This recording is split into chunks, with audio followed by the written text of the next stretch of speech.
We're going to start in about 3 minutes. Thank you.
Good afternoon, everyone, and welcome to Tesla's 2021 annual meeting of stockholders.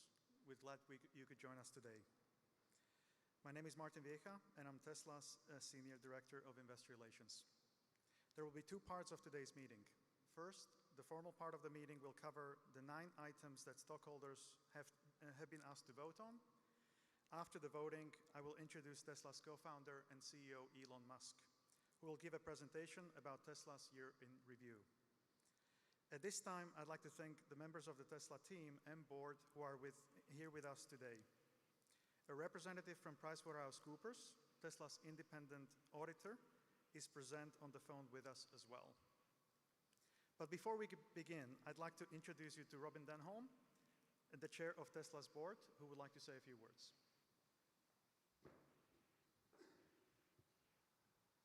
Thanks, Martin.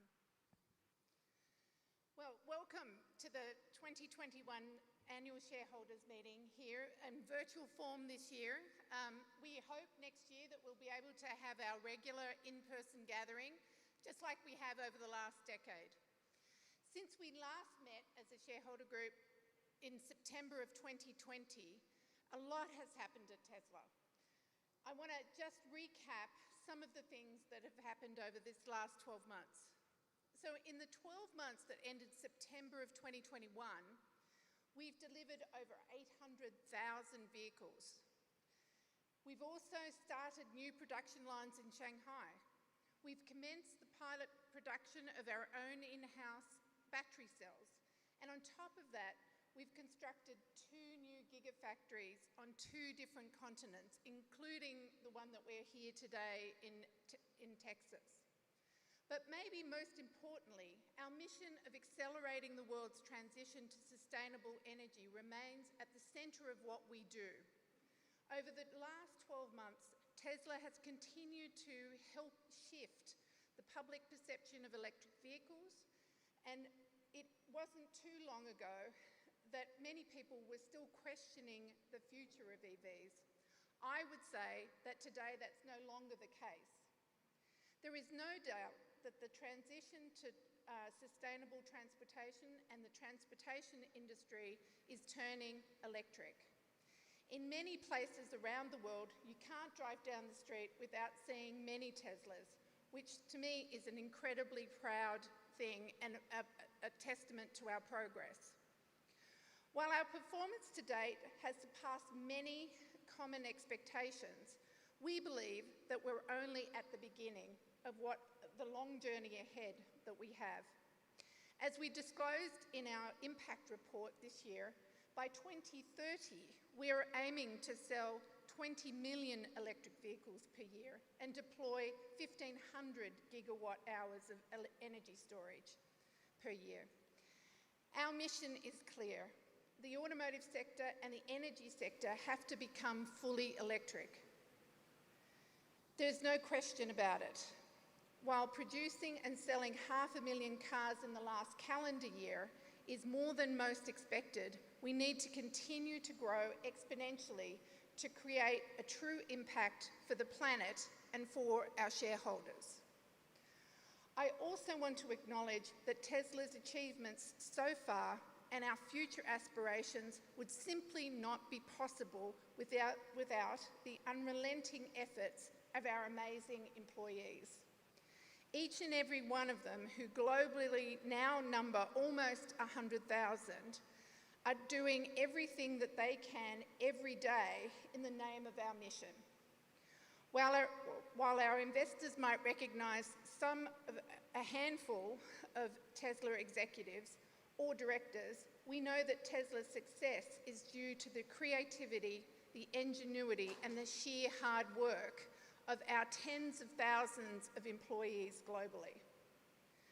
As we expand into a truly global manufacturer, we are committed to making sure that we employ, grow, and retain people with a passion for what we do and are aligned with our mission and our values and culture globally.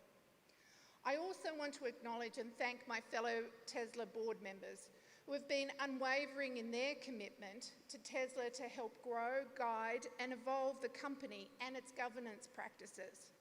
And I especially want to call out and thank Antonio Gracias, as this will be his last shareholder meeting as a board member after 14 years of unrelenting support and being on the board. He's made a significant part of Tesla's journey and a key member of the board for all of those years. Antonio, we appreciate everything that you've done for the company, and we will miss you. And lastly, I wanted to say thank you to you, all of our shareholders. You are an intrinsic part of our journey and this unique journey. We're proud to say that our shareholder base is probably the most committed, most active, and most engaged base I've ever seen. Thank you for spreading the word for us, for being with us through our ups and downs, and we wouldn't be here or where we are today without your support, and we are focused on continuing to deliver to our mission and for you for many years to come.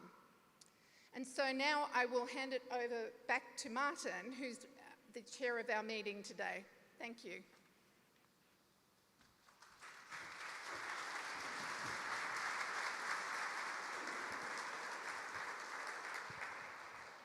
Thank you, Robin. I will now call meeting to order. Please refer to the meeting agenda that is posted on our virtual meeting site. The time is now 4:36 p.m. Central Time, and I declare that the polls are now open.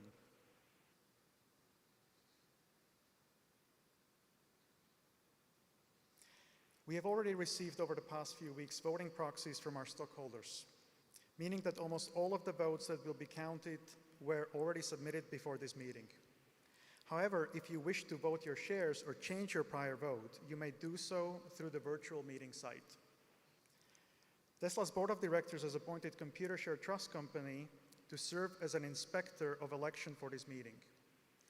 Computershare has signed an oath as an inspector of election and has certified that starting on August 26, 2021, the proxy materials or a notice of internet availability of the proxy materials were mailed or provided to all Tesla stockholders of record as of August 9, 2021. We have a majority of all the outstanding shares represented at the meeting, so I declare that there is a quorum present and that we may proceed with the meeting. The items on the agenda are as follows. Number 1, the election of 2 Class II directors, James Murdoch and Kimball Musk, to serve for a term of 2 years. Number 2, to adopt amendments of our Certificate of Incorporation to reduce director terms to 2 years.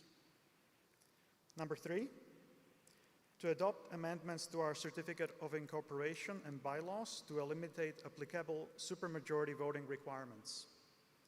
And number 4, to ratify the appointment of PricewaterhouseCoopers LLP as Tesla's independent registered public accounting firm for the fiscal year 2021. Tesla's board has recommended that our stockholders vote for each of the director nominees and for proposals 2 and 4. We have also received 5 stockholder proposals as described in our proxy statement. I would like to remind our stockholders that Tesla's board has prepared a statement in opposition to each of these proposals, which appeared in our proxy statement. The first stockholder proposal is an advisory vote regarding reduction of director terms to 1 year. Our board has recommended that our stockholders vote against this stockholder proposal. The stockholder proposal is proposed by James McRitchie, who is on the line to present this proposal. Mr. McRitchie, I would like to invite you to speak. You will have 3 minutes. Thank you. Can you hear me? I'm sorry. Yes, we can hear you. Okay, thank you.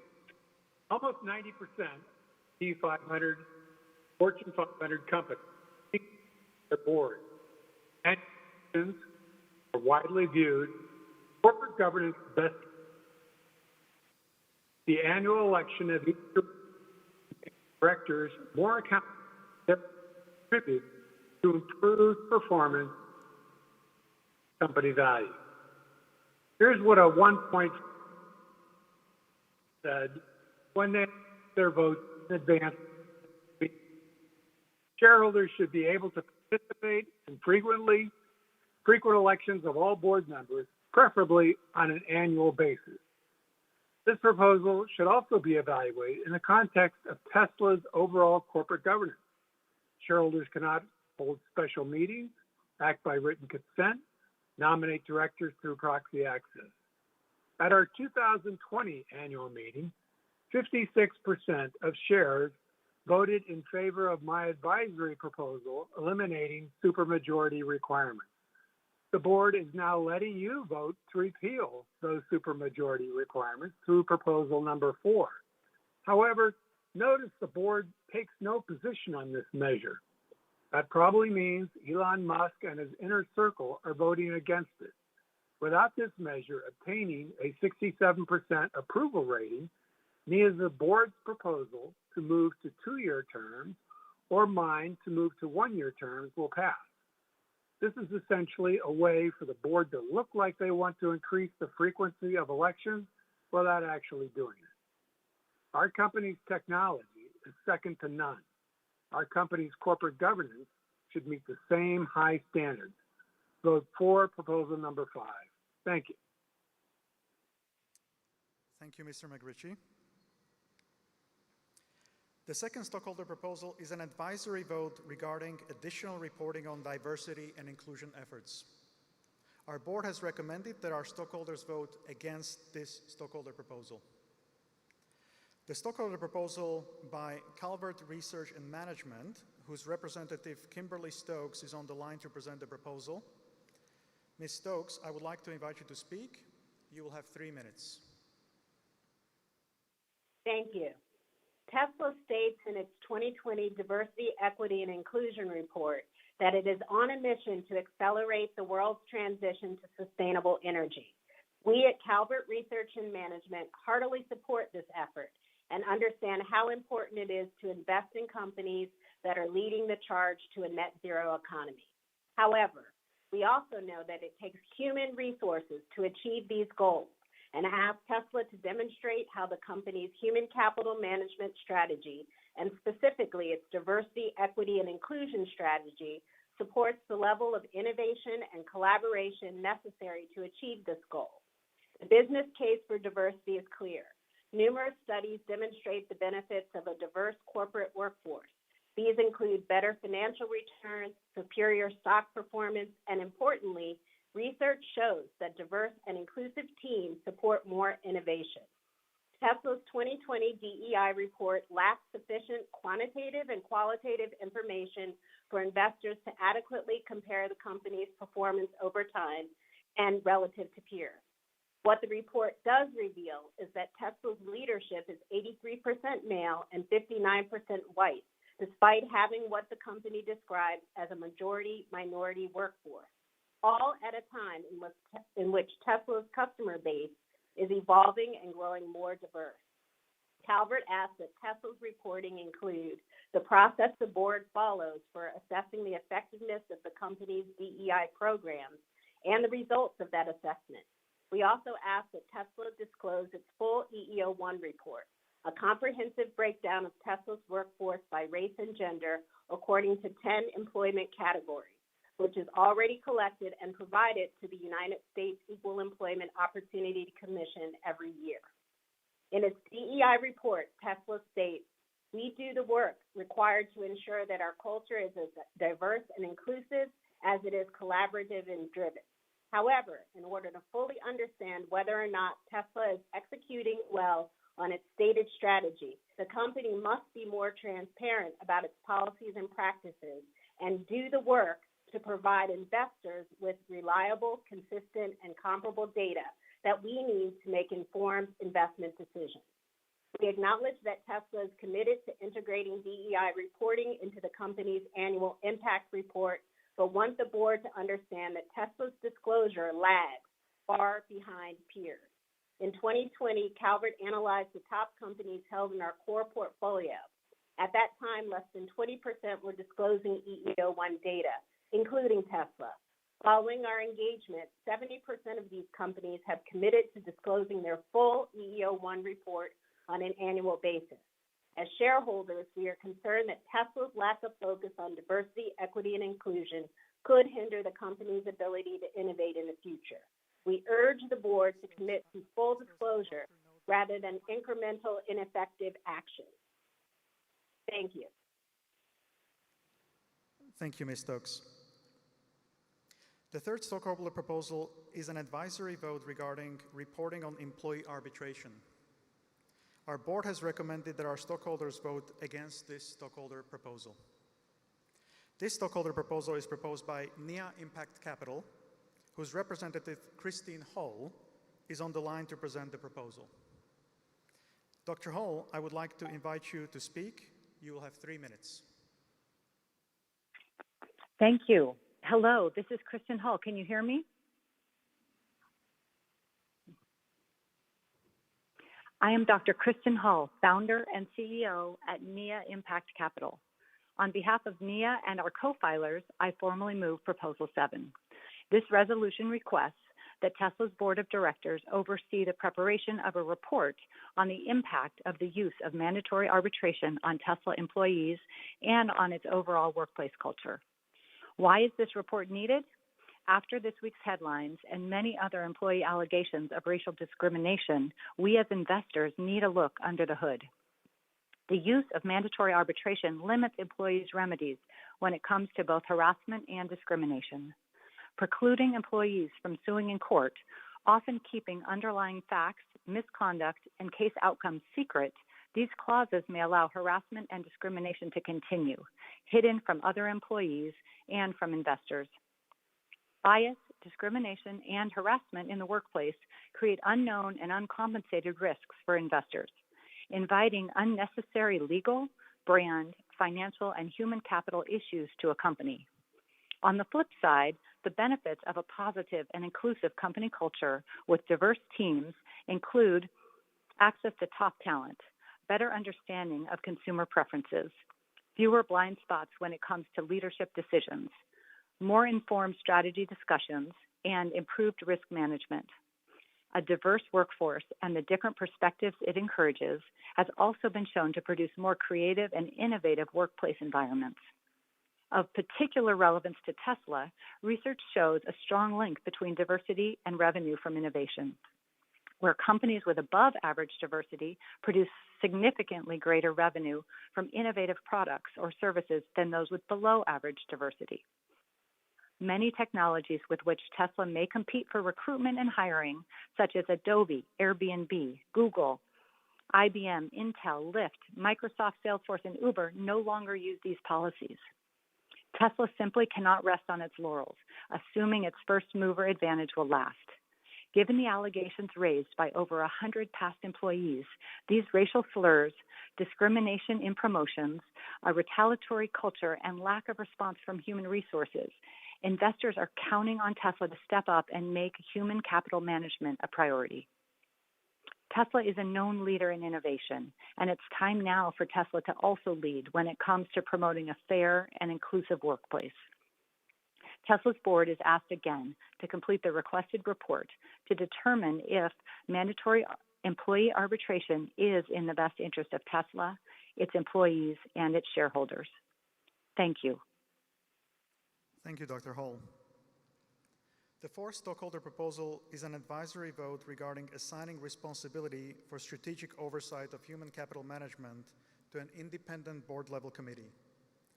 Our board has recommended that our stockholders vote against this stockholder proposal. This stockholder proposal is proposed by Comptroller of the City of New York, whose representative Michael Garland is on the line to present the proposal. Mr. Garland, I would like to invite you to speak. You will have 3 minutes. Great, thank you. Good afternoon, Chair Denholm, board members, and fellow shareholders. The New York City pension funds are long-term Tesla shareholders with roughly 1.3 million shares, representing nearly $1 billion of capital at risk. Our proposal calls on the board to assign responsibility for strategic oversight of human capital management to an independent board committee that will, 1, review corporate policies and practices on principles, strategy, and management of workforce-related matters, including those related to addressing workforce equity and inclusion and compensation for employees other than executive officers. 2, oversee the extent to which Tesla's policy, standards, and requirements are applied consistently across its operations. And 3, offer guidance on strategic decisions that may have an impact on the workforce. Investors are increasingly focused on the essential role that effective human capital management plays in creating long-term shareholder value, and to the material risks created by poor human capital management practices, such as those exhibited by Tesla. That 4 of the 5 shareholder proposals at today's meeting focus on worker and human rights should serve as a wake-up call to the board. Under new SEC disclosure rules, companies are expected to include human capital measures and objectives that the company focuses on in managing the business. Many boards, including at Ford and GM, have signaled greater attention to human capital management by defining explicit oversight responsibilities in committee charters. In opposing Proposal 8, the board claims that independent board committees already perform the requested functions. The board highlights the role of its compensation and audit committees play in overseeing workforce management and workforce issues.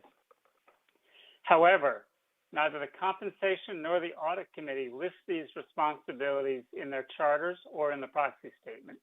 According to its charter, the compensation committee's responsibilities are limited to compensating executive officers and board members and administering the company's employee benefit plans. Finally, in opposing our proposals, the board also asserts that our supporting statement references one-sided allegations from media headlines lacking context and facts, and that we are drawing speculative conclusions from them. Let me now delineate some facts that underscore the need for the requested board responsibilities. In March of this year, the National Labor Relations Board upheld an earlier ruling that Tesla acted unlawfully when it fired a union activist, interrogated and disciplined workers, issued a new restriction in response to workers exercising their labor law rights and by threatening workers against unionizing via a tweet from CEO Elon Musk. And just this week, a jury ordered Tesla to pay $137 million to a former worker over racist treatment. Unlike other Tesla employees who alleged racial discrimination, the plaintiff was exempt from the company's mandatory arbitration policies that is the subject of Proposal 7 and able to pursue his case in federal court. Our fundamental concern is that Tesla's weak labor management practices pose material risks to the company's exponential growth. We expect the independent directors we elect to provide the oversight necessary to protect the long-term interests of the company, its employees, and its shareholders. We urge shareholders to vote for Proposal 8. Thank you, Mr. Garland. Thank you. Thank you. The fifth stockholder proposal is an advisory vote regarding additional reporting on human rights. Our board has recommended that our stockholders vote against this stockholder proposal. The stockholder proposal is proposed by Sisters of the Good Shepherd, New York Province, whose representative, Winifred Dorothy, is on the line to present the proposal. Ms. Dorothy, I would like to invite you to speak. You will have 3 minutes. Thank you very much, and good afternoon. I am Winifred Doherty, a member of the Sisters of the Good Shepherd, a global international congregation of Catholic sisters and partners in mission. Today, I represent the Sisters of Good Shepherd, New York, as shareholders, and the project participants of Bon Pasteur in the cobalt mines around Kolwezi in the Democratic Republic of Congo. A similar human rights proposal filed by the sisters received nearly 25% investor support last year. And we again urge all Tesla shareholders to support Proposal 9, which requests that the Board of Directors commission an independent third-party report assessing the extent to which Tesla is effectively fulfilling its responsibilities in respect to human rights and engagement in responsible sourcing practices. Today, I challenge the Tesla board and shareholders to apply the same efficacy, efficiency, and high quality standards to the supply chain, from source to factory to showrooms, where Tesla's ingenuity and creativity excel in its latest models, which delight the consumer. 2021 is the International Year for the Eradication of Child Labor. The UN Agenda for Sustainable Development seeks to end child labor in all its forms by 2025. Under the UN Guiding Principles on Business and Human Rights, Tesla has a responsibility to respect human rights within company-owned operations and through their business relationships, including suppliers. Pope Francis in May 2019 urged that mining be at the service of the human person and their inalienable fundamental human rights, not vice versa. Having human rights compliance at the center of your activities, we ask that you acknowledge the harm done to people and planet through your current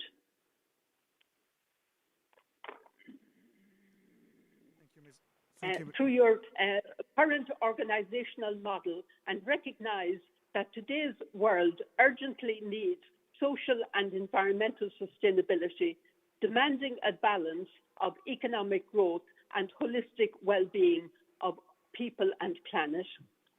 We invite you to join initiatives to advocate for better regulation and a just enforcement of existing laws by all duty bearers. Ensure all supply chains are ethical with zero tolerance of child labor. Implement just working conditions, safety, fair wages and hours for each and every person within the company. Support with funding local initiatives that promote a sustainable and diversified economic development at the upstream of the supply chain. And finally, complete the final rights assessment requested by Proposal 9. Thank you. Thank you, Ms. Dorothy. Please note that this is the final opportunity to submit any proxies for them to be counted.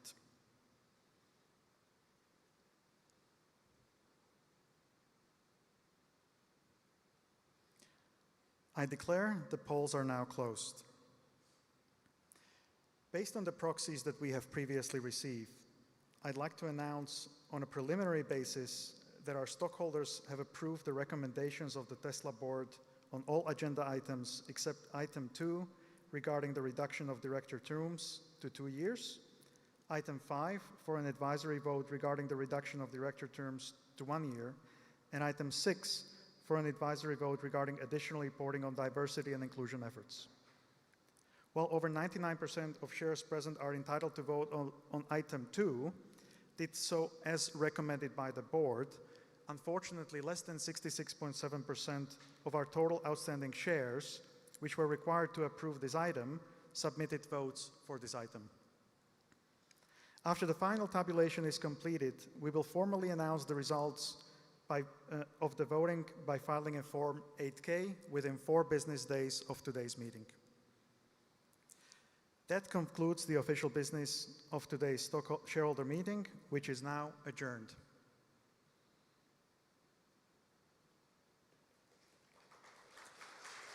Okay.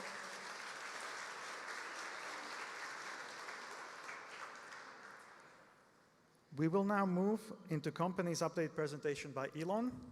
Please go to the website www.tesla.com/2021 shareholder meeting in order to watch the presentation. During the course of the following session, we may discuss our business outlook and make other forward-looking statements. Such statements are predictions based on our current expectations.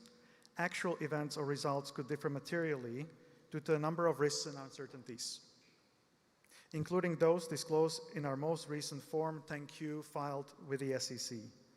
Such forward-looking statements represent our view as of today, should not be relied on then after, and as we disclaim any obligation to update them after today.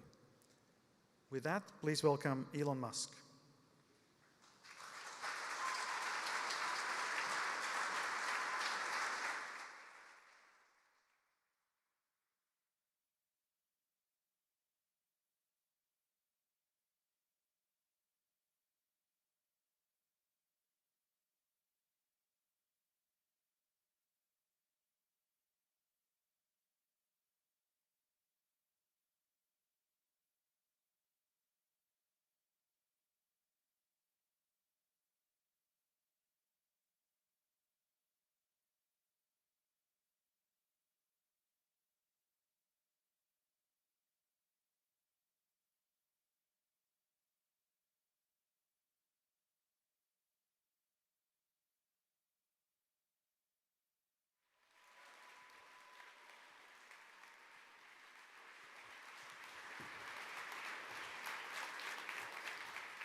All right, welcome to the annual shareholder meeting.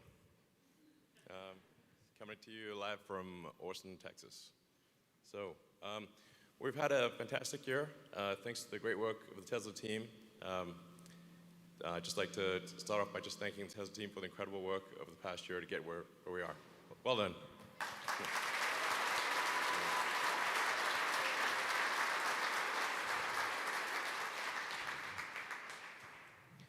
So we have record vehicle deliveries, as we've already reported this, but you can see that there's a pretty, I mean, I think this might be the fastest that any large manufactured object has grown. Like, yeah, certainly one of the fastest, perhaps the fastest. And it looks like we have a good chance of maintaining that into the future, really dependent on supplier challenges. So if we can get the chips, we can do it. So hopefully this chip shortage will alleviate soon, but I feel confident of being able to maintain something like this, at least above 50% for quite a while. The Model 3 became the best-selling premium vehicle globally. So of any premium vehicle.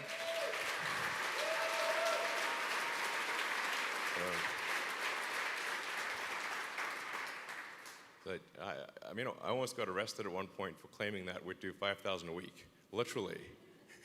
You're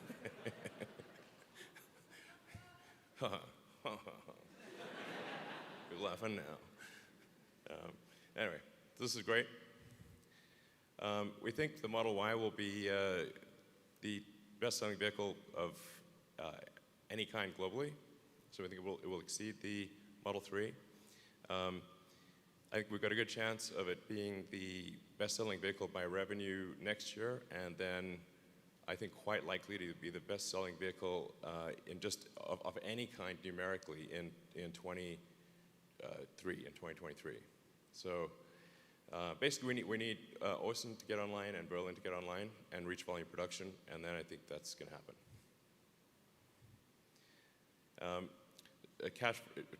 In terms of free cash flow generation, obviously we had some tough years back then. Things were looking a little dicey, to say the least, in 2017 and 2018.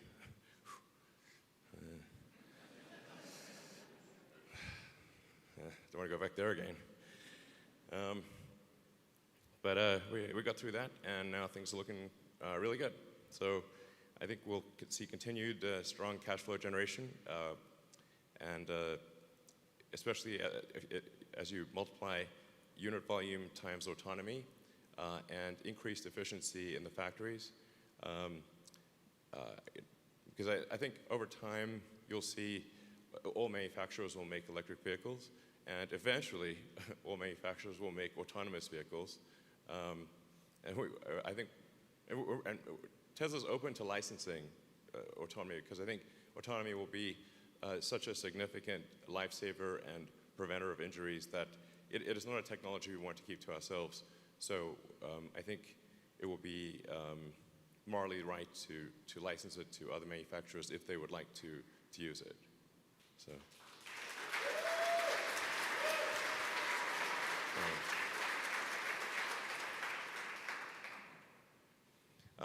And of course, we made a lot of progress on cost reduction.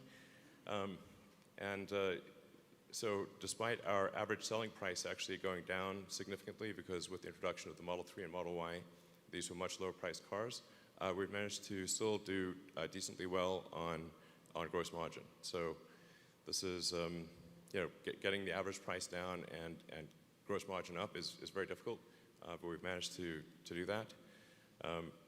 So yeah, it's good.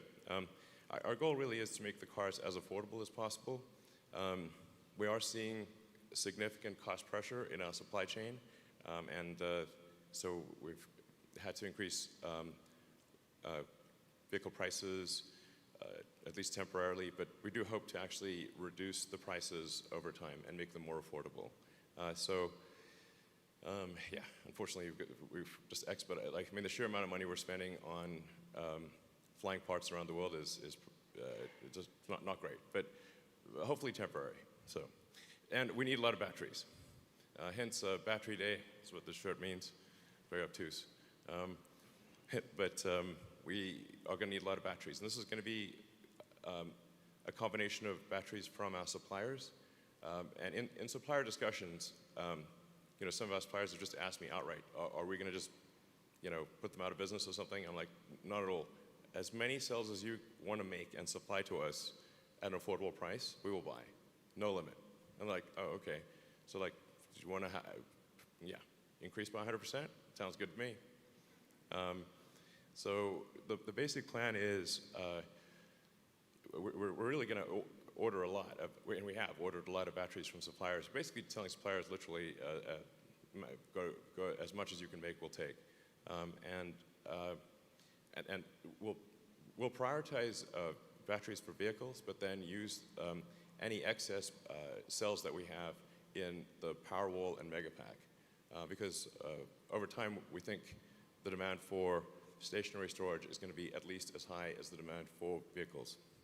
So sustainable energy, primarily solar and wind, is intermittent. And so the wind doesn't blow all the time, the sun doesn't shine all the time, obviously. And so you need batteries to buffer that power. So the fundamental pillars of a sustainable energy future are basically solar and wind. Those are the primary.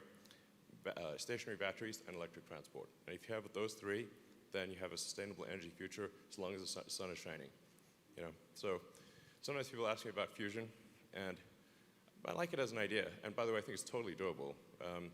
But there's a giant fusion reactor in the sky that shows up every morning, and zero maintenance. So I'm like, sounds like a good deal, Or just catch a little bit of that sunlight and power Earth. A shockingly small amount of land is needed to power Earth. It's like, a couple hundred miles by a couple hundred miles of solar panels will power the entire United States. So it's like, okay, it's not that hard. And then I believe we calculated you only needed 1 square mile of batteries. So you may think like, wow, a lot of batteries. 1 square mile of batteries. It's not that crazy. So anyway. So we've got a plan to reduce the cost per kilowatt hour of batteries, and our suppliers, have similar plans. So this is really supplemental to our suppliers. We'll make cells, they'll make cells, we'll use them all. The fundamental good of Tesla, I think, is by how many years did we accelerate sustainable energy? This is the fundamental, I think, way to think of the value of Tesla. And so if we are able to accelerate sustainable energy by more years, that is good. Hence the need to grow quickly. We've got 3 new factories. Giga Shanghai has done an incredible job. And Giga Shanghai now exceeds Fremont in production. So actually, I'd like to just give a special hand to our Tesla China team. Right?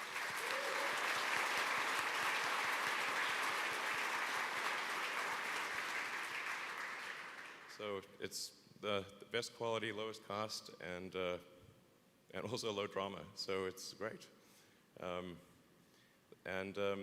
But that said, we are continuing to expand our Fremont operations and expect to hopefully increase Fremont output by 50%. So, and that's still where we make all Model S and X's are made in Fremont.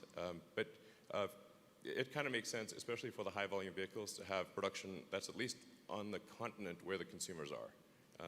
Otherwise, it's also not good for the environment to be shipping cars, several thousand miles. So the basic idea is have the high volume vehicles be where the customers are, approximately at least.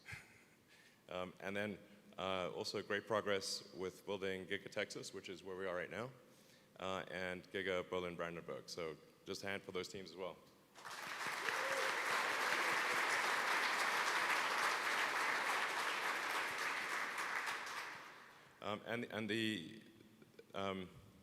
These factories will have cell production in them as well. So this will be really kind of raw materials in, cars out. So really, really big. Yeah, I mean, these things will be in like units of Pentagon, basically. Let's see, so impact report. There's a lot of, I think, interesting stuff in our impact report. We go into quite a lot of detail on all the things we're doing. And Tesla is certainly a company that tries very hard to do the right thing in all respects. We try very hard to do the right thing in all respects. We don't always succeed. But if you're looking for a company where you can say, is that company really trying to do the right thing? That is Tesla. Okay, we really try. Okay, I mean, anyway. So,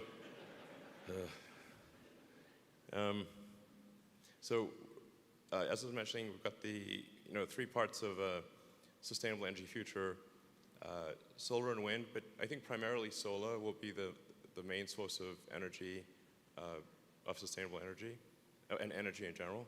And then you need to store that energy with stationary battery packs, and then you need electric vehicles and electric airplanes and boats and whatnot. So, yeah, great. Yeah, and then the average life cycle emissions in the US, this is only going to get better as we move to a sustainable energy grid and electric vehicles. Then obviously we move to a fully sustainable energy economy, which is where we want to get to as quickly as possible. The sooner the better. And can there be a carbon tax? I mean, what the hell, you know? So people sometimes say like, oh, carbon tax, that would benefit Tesla. I'm like, yeah, but it would hurt SpaceX. So how about the carbon tax, which is really needed. So. See, battery materials are definitely uncyclable. Burden gas is not. CO2 is an extremely stable molecule. Mars's atmosphere has been primarily CO2 for billions of years. It's extremely stable. So sometimes people worry about methane. Do not worry too much about methane. Methane quickly breaks down into CO2. Methane is not a stable molecule. CO2 is extremely stable. And of course, you can recycle battery materials. So you can think of batteries as essentially high-grade ore. So you can either get your lithium and your nickel and the various constituents of the battery from rocks or from batteries. It's much better to get them from batteries. So batteries are basically high-grade ore. And Tesla has already started recycling, and there are lots of companies that are going to do recycling because it basically pays to do recycling for batteries. So we're seeing, increased extreme weather events, and there's like wildfires. And here in Austin, there was a massive snowstorm that turned the power off. I was actually in Austin for that snowstorm in a house with no lights, no power, no heating, no internet. Couldn't actually even get to a food store. If you could get to a food store, there was no food there. That went on for several days. However, if we had the solar plus Powerwall, the car would have had lights and electricity, and actually if you had a Starlink internet, you'd have internet too. So all the things you need for a prepper, basically. If doomsday comes, yeah, it could be helpful. So in factory safety, we've made huge improvements on factory safety. We're now 18% better than the industry average. So this is great. It's always tough with safety as you ramp production lines and as you start up factories. But then once it's in steady state, then the injuries naturally decline because people get used to it and you iron out the issues. And so we're seeing excellent factory safety at Tesla. And our goal is to have the safest factory on Earth. And then AI Day, I think it was important to change the fundamental perception of Tesla because they sort of think of Tesla as a car company, and yes, we make cars, but the AI part of Tesla was not well understood. Tesla is as much a software company as it is a hardware company, and we also do the chips. So we designed the full self-driving inference computer. We're designing a training computer that's going to be able to, we think, be the most efficient neural net training computer in the world by far. And we're seeing a tremendous response. So daily applicants by role. As you can see, it's basically, on the y-axis there. and then after AI Day, that's the AI applicants increased dramatically. So I thought that was a very successful day. The team did a great job. AI is going to be a very important part of the future. Self-driving is obviously one of the functions. And we're seeing a tremendous response. So daily applicants by role. As you can see, it's basically, on the y-axis there. And then after AI Day, that's the AI applicants increased dramatically. So I thought that was a very successful day. The team did a great job. Yeah, AI is going to be a very important part of the future. Self-driving is obviously one of the functions. I obviously have mixed thoughts about AI, and we've got to watch out for AI being a danger. But it's happening either way, so I guess if we help do it, we can try our best to make sure it is positive, good AI, hopefully. Yeah. And then I'm excited to announce that we're moving our headquarters to Austin, Texas. Yeah.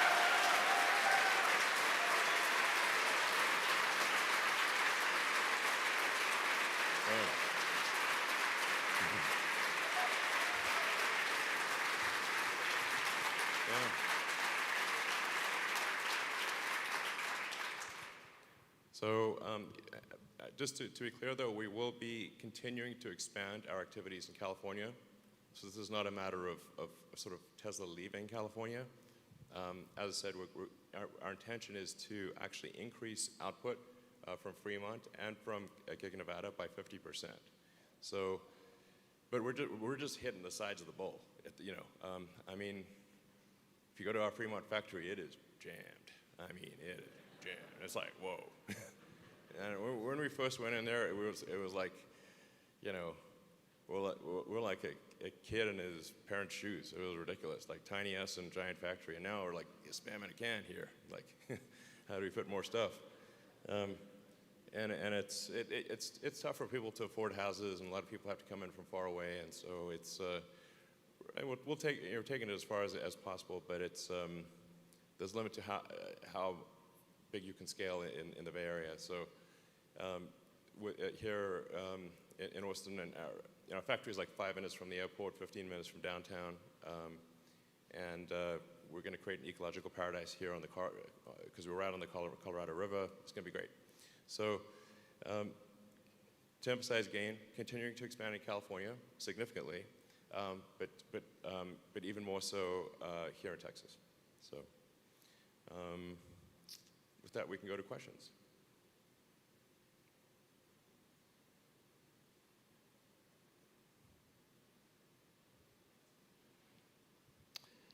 Okay, so when will Cybertruck production begin, and at what rate will the ramp up happen? So this year has been just a constant struggle with parts supply. So just to be clear, if we had like 5 extra products, we would not change our vehicle output at all, because we were just basically limited by multiple supply chain shortages, like so many supply chain of so many types, not just chips. There were lots of supply chain shortages. So it really wouldn't matter if we had like the Semi or the Cybertruck or anything. We would just not be able to make it. And the Semi in particular needs a lot of cells. So it needs a lot of cells, a lot of chips, and so that will be, we got to have enough, otherwise it's pointless. So I think most likely what we'll see is Cybertruck start production end of next year, and then reach volume production in 2023. And hopefully we can also be producing the Semi and the new Roadster in 23 as well. So we should be through our severe supply chain shortages in 23. I'm optimistic that will be the case. Let's see, will we do a stock split? Well, maybe not yet. Maybe we'll consider a stock split at some point in the future, but I think we'll not quite do that quite yet.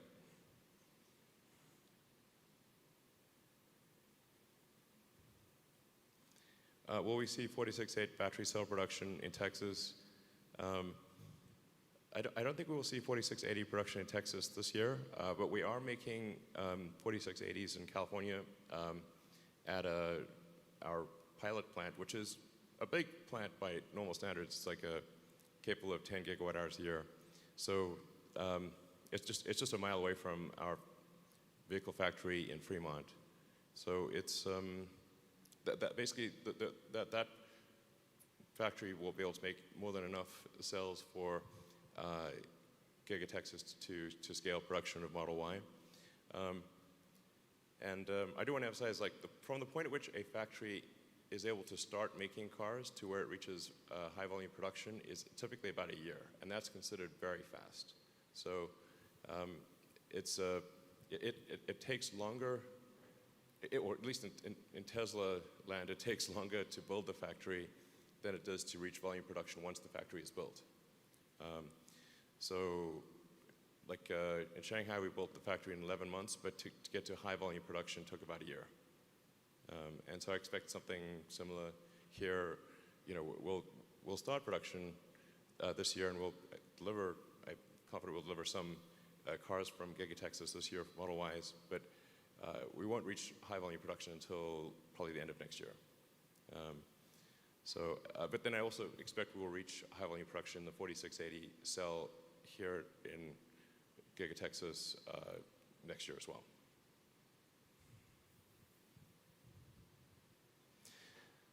More factories. Man, it's hard to build a factory. Yeah, I've said many times that prototypes are easy, production is hard. Like, you know, or whatever, it's like 1% inspiration, 99% perspiration. But I think for high volume production, it's like 99% perspiration.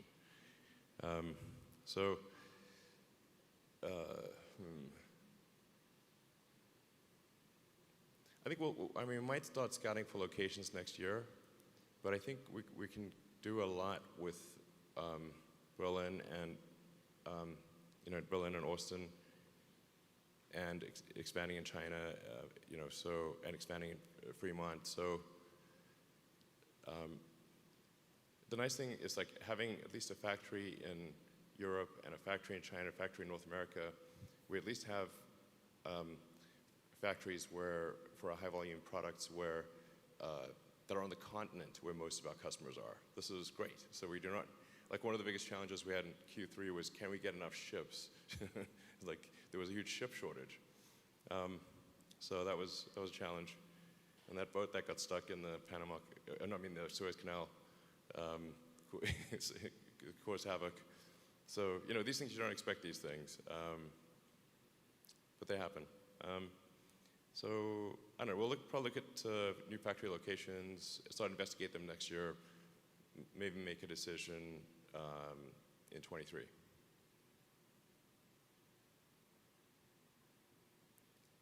Does Tesla plan to offer dividends?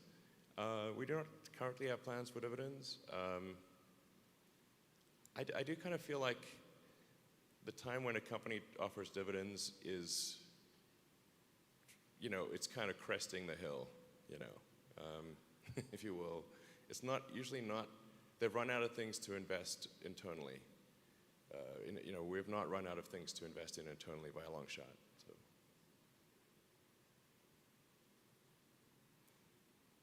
So. Can we provide a quarterly update on energy along with automotive? Yeah, I mean, we need to make more progress on energy.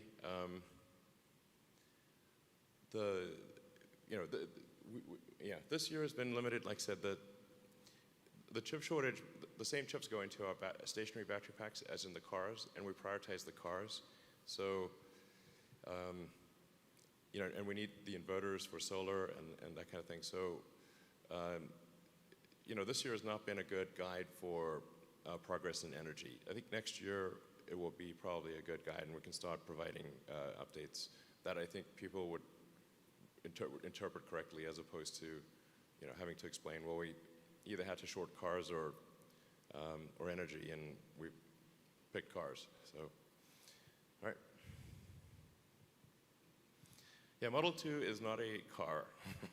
There's no Model 2. The 3 means E. So we're Model 3. We try to get we're going to call it the Model E, but then Ford threatened to sue us, and so we said, well, let's call it the Model 3, you know. So it's S3XY instead of, you know. Anyway.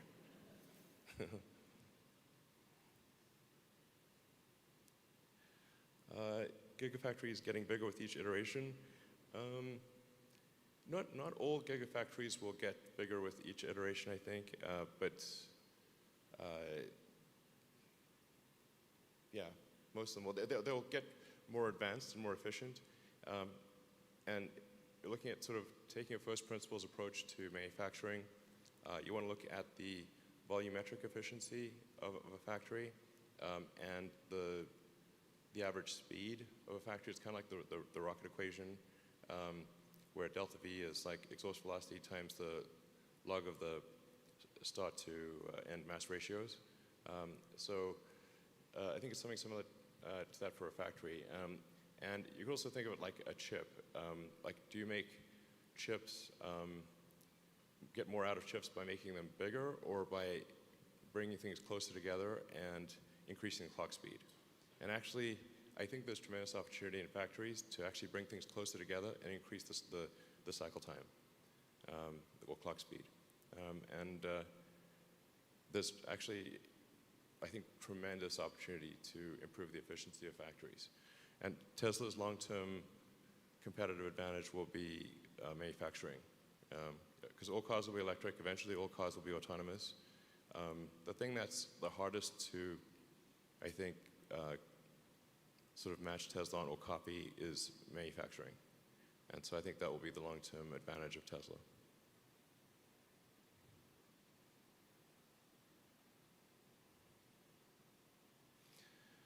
Yeah, limiting factor to growth is engineering.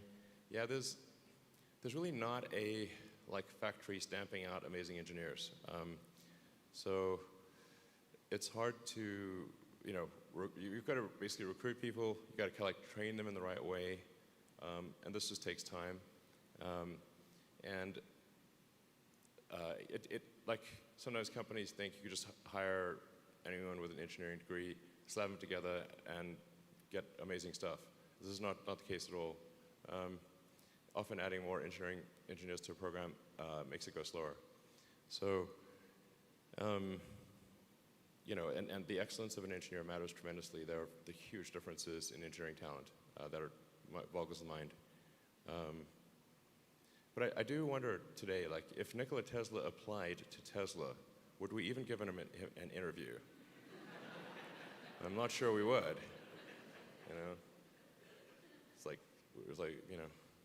We should, obviously. So, that does concern me. I think we could do a better job of vetting resumes. And really, we're just looking for evidence of exceptional ability. Not whether somebody graduated from a particular school or whatever, but just 3 bullet points, evidence of exceptional ability. And do you say, wow, after you read those 3 bullet points? Then great. That should be the approach.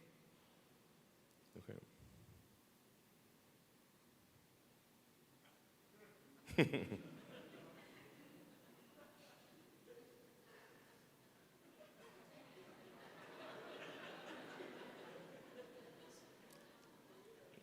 I'm actually a big fan of the original VW sort of bus. That was really cool. And I haven't really seen the new one, but yeah, I think over time Tesla will make basically, all major variants of vehicle. Why not? One in every significant category, I think. Yeah. All right.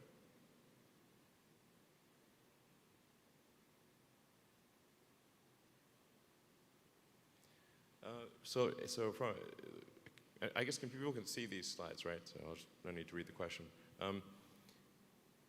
Yeah, I think we're actually making rapid progress with Solar Roof.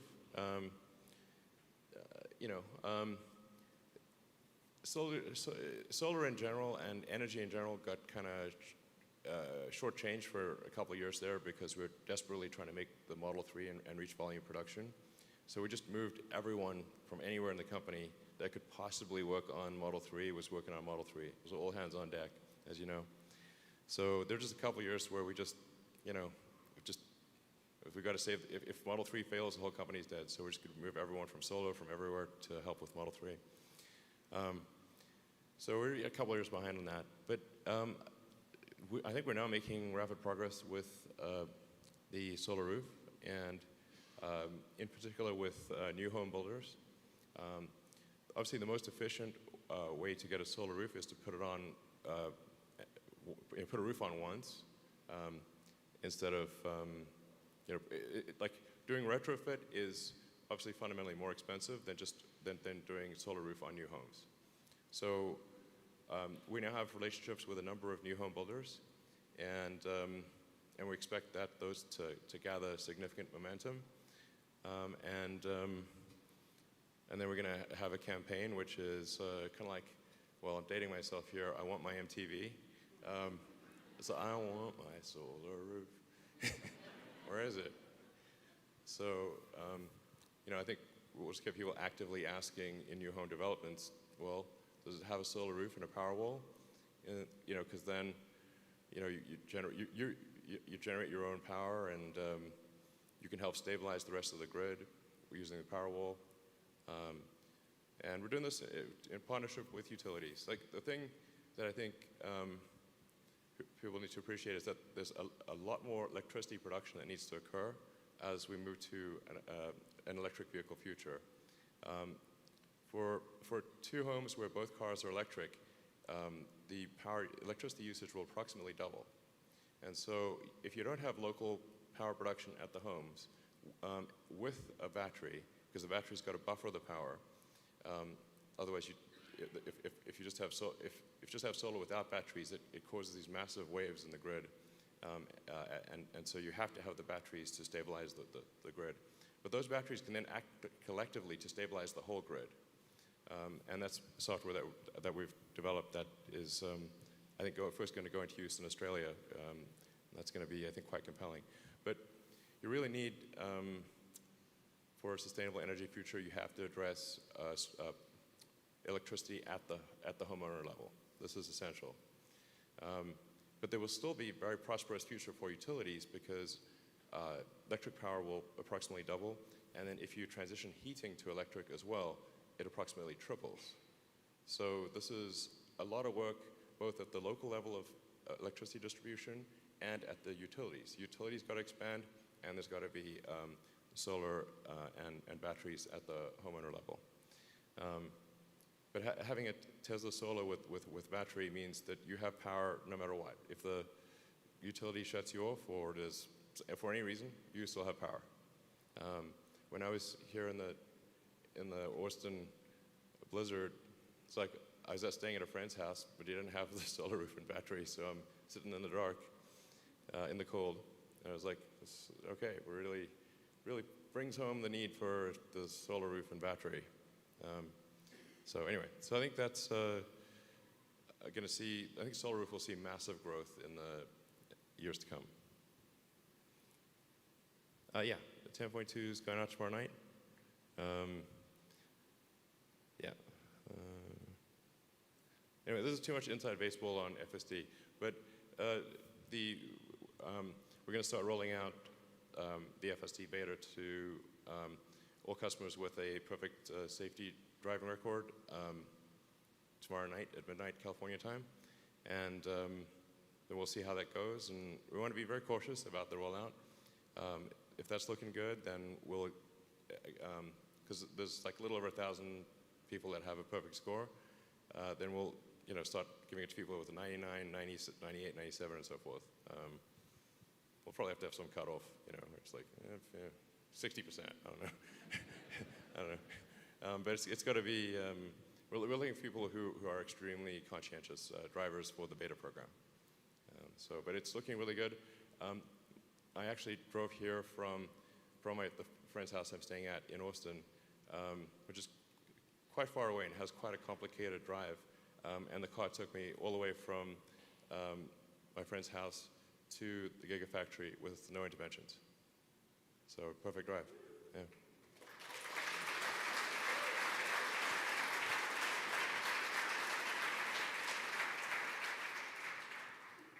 All right, are those all the questions? Or I guess we'll take some from, audience? Sure. Or you can just yell or whatever, I don't know. Hey.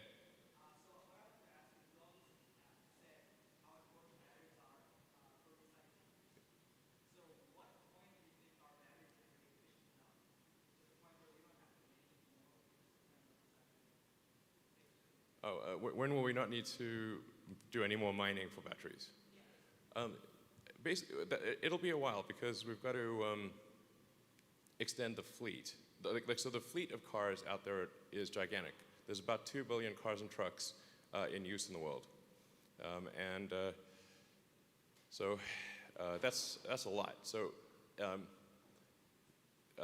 annual global capacity for vehicles is 100 million a year, roughly, which kind of makes sense. Like cars and trucks tend to last about 20 years before they go to the junkyard.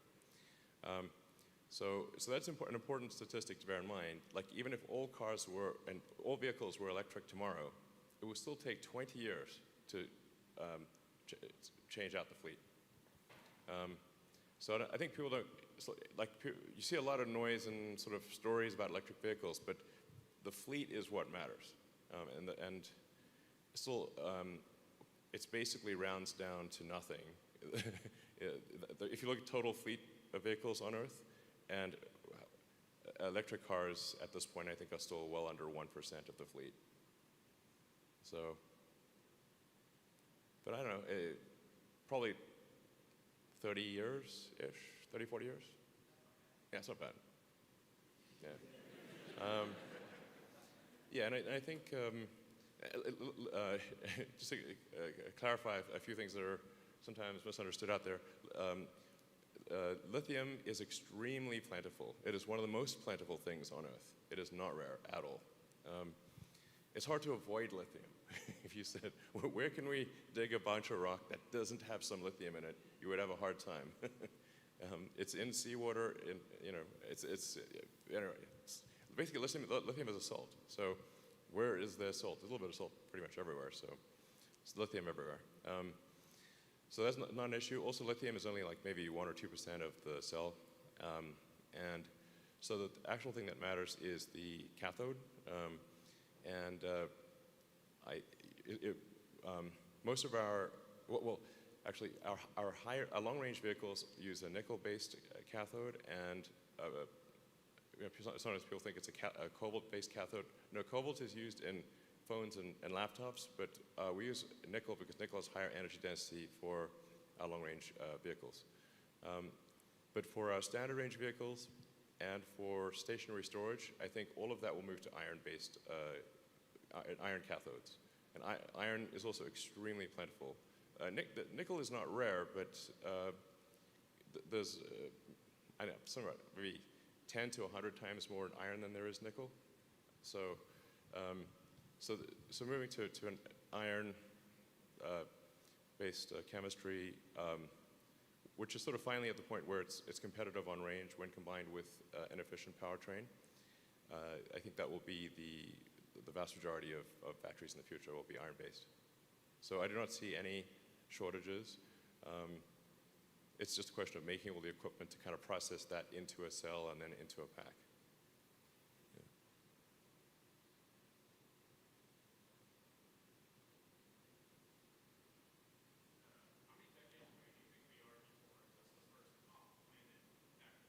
Oh, off-planet factory.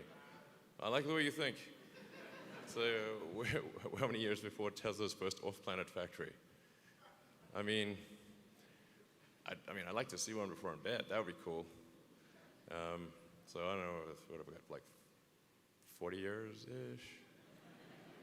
Hopefully before I'm dead, basically. That'd be great.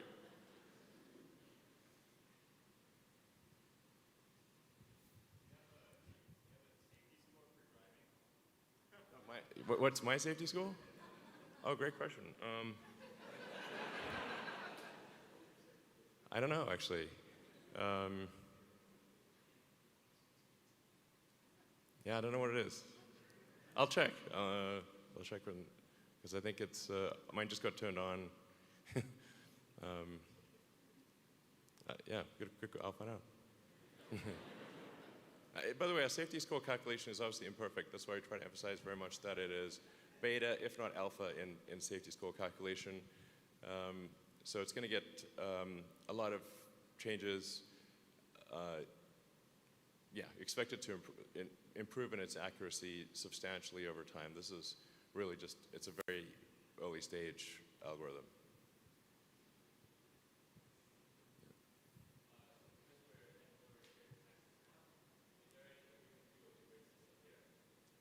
Oh, is there anything we can do with the grid system here? Yeah, in fact, Tesla is doing a number of projects in Texas, Tesla, Texas. We've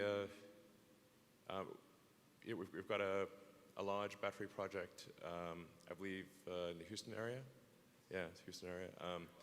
Sorry? Yeah, we're doing 100 megawatts in the Houston area. We're talking to ERCOT about doing other major installations. The Tesla Megapack system is actually really great at dealing with power fluctuations. So if you look at power usage, it varies dramatically during the day. So you get, particularly on a summer day or a winter day, if you've got electric heating or electric cooling, then you're going to see big spikes on hot or cold days. So just even during the day, you see big variances, and then from when, like, in order for a power, if a power grid has no sort of energy storage buffer, then it's as resilient as the worst second of the worst day of the worst year. So that's obviously not great. And they'll throw peaker plants in there, but if the peaker plant is reliant on natural gas, and then people start using natural gas for heating, which is kind of what happened in Austin, people were using the gas to heat, then the peaker plants didn't have the gas. You're like, okay, but batteries would work great. So if there'd been Tesla Megapacks here during the blizzard, the power would not have gone out.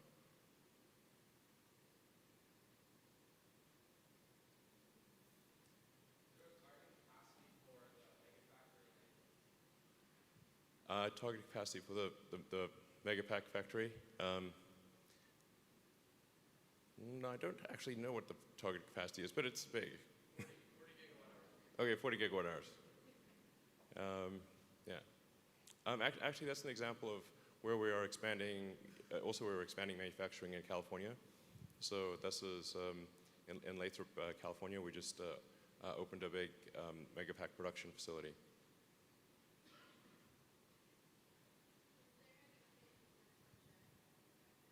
Sorry, it's difficult to hear. Tesla insurance.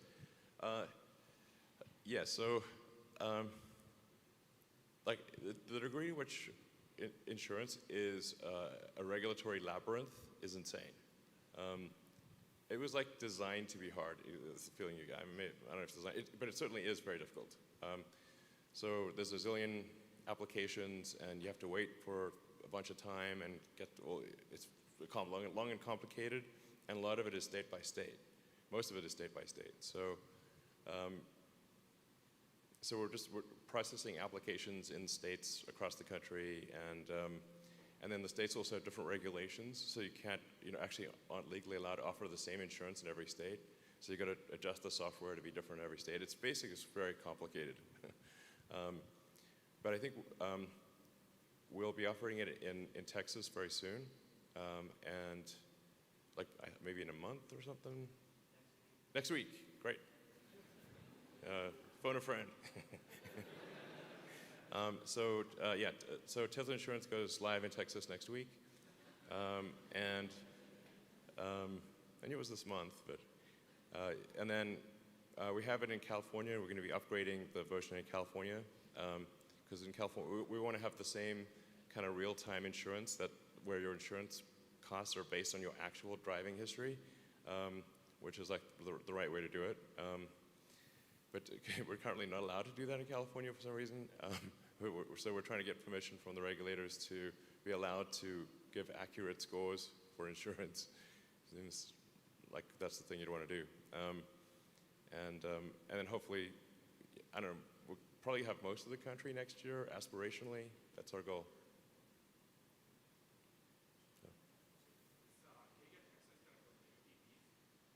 I'm really getting into the weeds here. So we're definitely going to be making Cybertruck here, and so probably the ATV too.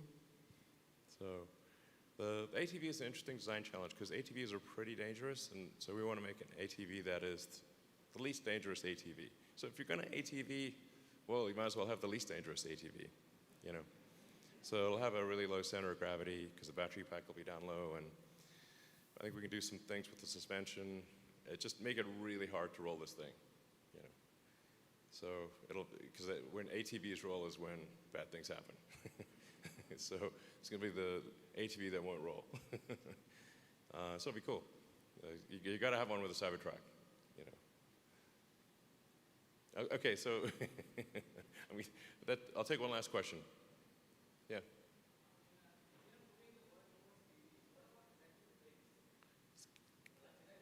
Oh, what about electric planes? Yeah. Well, we have a lot on our plate here. But electric planes, yeah, I've been dying to do that for a decade, you know, honestly. But we got quite a few fish to fry here. So maybe one day the electric plane. And battery energy density is improving every year, so that's an important metric to get the cell energy density to around 450, 500 watt-hours per kilogram, and have a pack efficiency of around 400 watt-hours per kilogram. That's when electric planes start to get interesting. So I don't know, it'd be a fun problem to work on at some point. But just we got a lot to do over the next few years, so we're going to focus on these things, get them right, and then maybe one day do that. All right, thanks everyone for tuning in. Thanks for being here. Right.